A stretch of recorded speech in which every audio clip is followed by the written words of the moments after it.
நம்முடைய பிதாவாகிய தேவனாலும் கர்த்தராகிய இயேசு கிறிஸ்துவினாலும் உங்களுக்கு கிருபையும் இரக்கமும் சமாதானமும் உண்டாவதாக.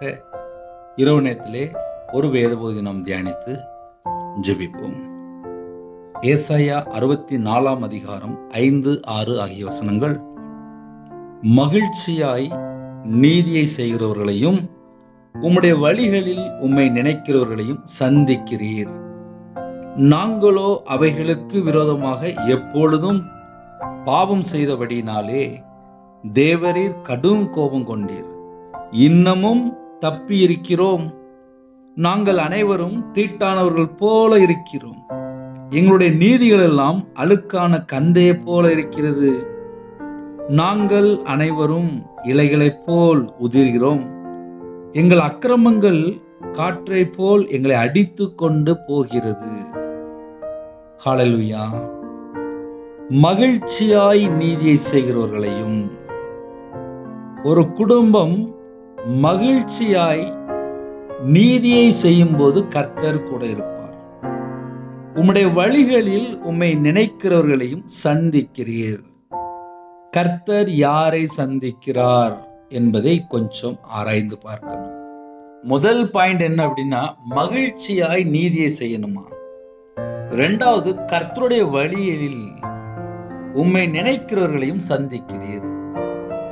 நம்ம எதை செய்தாலும் அது எல்லாமே கர்த்தருக்கு பிரியமானபடி இருக்கா? உம்முடைய வழிகளில் உம்மை நினைக்கிறவர்களையும், நம்முடைய நினைவு ஃபுல்லா கர்த்தர் என்னை பார்த்துட்டு இருக்கிறாரு அப்படின்னு சொல்லி அந்த நினைவு நமக்கு இருக்கணும். உம்முடைய வழிகளில் உம்மை நினைக்கிறவர்களையும் சந்திக்கிறீர். நாங்களோ அவைகளுக்கு விரோதமாக எப்பொழுதும் பாவம் செய்தபடினாலே. சில குடும்பத்திலே நீதி செய்யாம இருப்பாங்க. நினைவு ஃபுல்லாவே உலகத்தை சார்ந்து இருக்கும், பரலோகத்தை சார்ந்து இருக்காது. நாங்களோ அவைகளுக்கு விரோதமாக எப்பொழுதும் பாவம் செய்தபடினாலே தேவரீர் கடும் கோபம் கொண்டீர். இன்னமும் தப்பி இருக்கிறோம். நாங்கள் அனைவரும் தீட்டானவர்கள் போல இருக்கிறோம். எங்களுடைய நீதிகள் எல்லாம் அழுக்கான கந்தைகளைப் போல இருக்கிறது. நாங்கள் அனைவரும் இலைகளைப் போல உதிர்கிறோம். எங்கள் அக்கிரமங்கள் காற்றை போல் எங்களை அடித்து கொண்டு போகிறது. சில வேளையிலே தேவனுக்கு பிரியமில்லாமல் கர்த்தரை விட்டு தள்ளி போற காரியங்கள் நிறைய இருக்கு. இந்த வேத பகுதி நம்ம யோசித்து பார்க்கும்போது, ஒரு குடும்பம் மகிழ்ச்சியாய் நீதியை செய்யும் போது, கர்த்தருடைய வழிகளில் கர்த்தரை நினைக்கும் போது கர்த்தர் சந்திக்கிறார். ஆனால் இந்த பூமியிலே உலகத்துக்குள்ள போகும்போது நிறைய நேரத்துல கர்த்தரை மறந்து இஷ்டம் போல வாழ்ந்துட்டு இருப்பாங்க. அதுக்கப்புறம் என்னோட வாழ்க்கையில எனக்கு நிறைய பிரச்சனை சொல்லி புலம்பிட்டு இருப்பாங்க. இன்னைக்குள்ள வேத பகுதி ஒரு பக்கம் பார்த்தா கர்த்தர் சந்திக்கிறார், இன்னொரு பக்கம் பார்த்தா புலம்பிட்டு இருக்கிறார். அந்த புலம்பல் எப்படி இருக்கு அப்படின்னா, நாங்களோ அவைகளுக்கு விரோதமாக எப்பொழுதும் பாவம் செய்தபடினாலே. அவைகளுக்கு அப்படின்னா மகிழ்ச்சியா நீதியை செய்யல, உம்முடைய வழிகளில் உம்மை நினைக்கல அப்படின்னு சொல்லி அதை உணர்ந்து, நாங்களோ அவைகளுக்கு விரோதமாக எப்பொழுதும் பாவம் செய்தபடினாலே தேவரீர் கடும் கோபம் கொண்டீர். இன்னமும் தப்பி இருக்கிறோம். ஒரு மனுஷன் இந்த இரவு நேரத்திலே இன்னமும் நாங்க தப்பி இருக்கிறோம்ப்பா, எங்க மேல கிருபையா இருக்கிறீங்க அப்படின்னு சொல்லி உணர்ந்து ஜெபித்தால் தேவன் நமக்கு மறுபடியுமாக மனம் இறங்குவார். நாங்கள் அனைவரும் தீட்டானவர்கள் போல இருக்கிறோம். தீட்டானவர்கள் அப்படின்னா ஓசியால எழுதப்பட்டிருக்கு, எங்களுடைய நீதிகள் எல்லாம் அழுக்கான கந்தையை போல இருக்கிறது. அழுக்கான கந்தை. சில வேளையில நம்ம யோசிப்போம், நாங்களாம் எவ்வளவு நீதி செய்யறோம் அப்படின்னு சொல்லி நினைப்போம். ஆனா எங்களுடைய நீதிகள் எல்லாம் அழுக்கான கந்தையை போல இருக்கிறது என்று புலம்புகிறார். நாங்கள் அனைவரும் இலைகளைப் போல் உதிர்கிறோம்.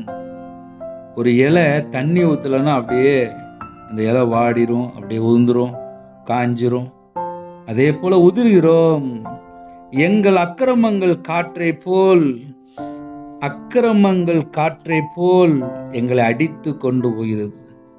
ஒரு காற்று வந்த உடனே அந்த இடத்துல தூசிலாம் அப்படியே பறந்து போகும் அப்படிம்பாங்க. எங்கள் அக்கிரமங்கள் காற்றை போல் எங்களை அடித்து கொண்டு போகிறது. நிறைய வேளையிலே அக்கிரமத்தினாலே மூழ்கி கிடக்கும்போது உங்களுடைய வாழ்க்கையில தரித்திரம், பஞ்சம், கஷ்டம், பிரச்சனை, வேதனை, கண்ணீர், நிந்தை, அவமானம், தனிமை, இப்படி பல காரியங்கள் சொல்லலாம். எதனால இந்த பிரச்சனை வந்துச்சு அப்படின்னு சொல்லி கொஞ்சம் பின்னாடி போய் ஆராய்ந்து பார்க்கும்போது அவங்களோட வாழ்க்கையில நீதியும் இருக்காது, நேர்மையும் இருக்காது, உண்மையும் இருக்காது, பரிசுத்தமும் இருக்காது, வாழ்க்கையில சுத்தமும் இருக்காது, அருவருப்பான காரியத்துல, அசுத்தமான காரியத்துல, தீட்டான காரியத்துல, பொல்லாத காரியத்துல கத்தரை விட்டு தள்ளி போய் துன்மார்க்கமா வாழ்ந்து தீமையான காரியத்தை பின்பற்றி பொல்லாத காரியத்தில், அருவருப்பான காரியத்தில் ஈடுபடும் போது ஒரு காற்றை போல் எங்களை அடித்து கொண்டு போகிறது என்று புலம்புகிறார் பக்தன். இரவு நேரத்தில் ஒரு சின்ன ஜெபம் முடிக்க போறேன். வாழ்க்கையில கத்தரை விட்டு தள்ளி போன காரியங்கள் இருக்கா? நம்மை நாம் ஆராய்ந்து தேவனுடைய சமூகத்திலே தாழ்த்துவோம். கண்களை மூடி நாம் ஜெபம் செய்வோம். அன்பின் கர்த்தாவே, நன்றியோடு துதிக்கிற சுதிரும்பா. பக்தன் புலம்புனது போல எங்க வாழ்க்கையிலே கர்த்தரை விட்டு தள்ளி போன காரியங்கள், அக்கிரமமான காரியங்கள், மீறுதல், துணிகரமான காரியங்கள் எதுவாக இருந்தாலும் கர்த்தர் மன்னித்து உங்களோட ரத்தத்தினால எங்களை கழுவி சுத்திகரிங்க. இரவு நேரத்தில் இணைந்துக்கிற எல்லா குடும்பங்களையும் கர்த்தர் வேலி அடைத்து ஆசிரியங்க, பரிசுத்தப்படுத்தி ஆசிரியங்க. உங்களோட ரத்தத்தினால கழுவி சுத்திகரிங்க. குறைகள், குற்றங்கள் எல்லாவற்றையும் கர்த்தர் மன்னிங்க. தேவைகளை சந்திங்க. நாளைக்குள்ள எல்லா விதமான காரியத்தை கர்த்தர் பொறுப்படுத்துங்க. உங்க கரத்துல அர்ப்பணிக்கிறோம்ப்பா. இன்பமான தூக்கம் தாங்க. சரீரத்தில் பலவீனத்தோடு வியாதியோடு ஜெபிக்கிற குடும்பத்தை கர்த்தர் தொட்டு சுகமாக்கி தாங்க. கர்த்தர் தொட்டு சுகமாக்கி தாங்க. இந்த இரவு நேரத்தில் கர்த்தர் ஒவ்வொரு குடும்பத்தையும் ஆசீர்வதிக்கணும்ப்பா. கற்பதனையை தந்து ஆசுரிங்க. மாசமாக குடும்பத்தை ஆசிரியங்க. டெலிவரி போறாங்கப்பா, கர்த்தர் கூட இருங்க. திருமண தேவைக்கு ஜெபிக்கிற கர்த்தர் வாசல் திறந்து விடுங்க. குடும்பத்துக்குள்ள என்னென்ன குறைகள் இருக்கோ எல்லாவற்றையும் கர்த்தர் மன்னித்து பரிசுத்தப்படுத்தி குடும்பத்தை இணைத்து வைங்க. பிரிந்த குடும்பங்கள் இணைந்து வாழ கர்த்தர் கிருபை செய்யுங்க. திருமணத்துக்கு ஆயத்தமாக இருக்க ஏற்ற துணையை தாங்கப்பா. இன்னுமாக நைட் ஷிஃப்ட்டில் வேலை பார்க்காங்க, நைட் நேரத்தில் டிரைவிங் லைனில் இருக்காங்க, கர்த்தர் கூட இருங்க.